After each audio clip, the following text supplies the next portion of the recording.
বন্ধুরা, আজকে আমার রান্নাঘরে একদম সিম্পল রান্না হচ্ছে। আজকে বানাবো বেগুন ভাজা আর করলা আর পেঁয়াজ ভাজা। আর শরীরটা আমার ভীষণ খারাপ, জ্বর জ্বর এসছে, যার জন্য খুব মাথা ব্যথা, দাঁড়িয়ে রান্নাই করতে পারছি না।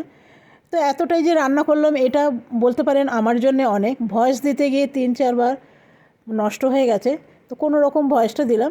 বেগুন ভাজাগুলো হয়ে গেছে, এদিকে করলা ভাজাও হয়ে গেছে। তো কালকে গেছে রবিবার, তো কিছুটা মাংস আছে, চিকেন। তো সেটাই আমি গরম করে দেবো হাজব্যান্ডকে, তাহলে হাজব্যান্ডও খুশি হয়ে যাবে। একটু খাবার সময় যদি করলা ভাজা আর বেগুন ভাজা না খেয়ে যদি একটু চিকেনও খাওয়া যায় তো সেটা ভালোই হয়। তো কালকেরই ডাল ছিল আর চিকেন ছিল, আজকে বিশেষ রান্না করলাম না, বেগুন আর করলা। সেই জন্য আপনাদের বলতে পারবো না রান্নাগুলো কেমন হলো, তবু যেটা করেছি সেটাই আপনাদের সাথে শেয়ার করলাম। যদি ভালো লাগে তো কমসে কম একটা লাইক করবেন। আর দেখুন, শরীর খারাপের মধ্যে এইটুকু আমার কাছে অনেক মনে হলো। ধন্যবাদ।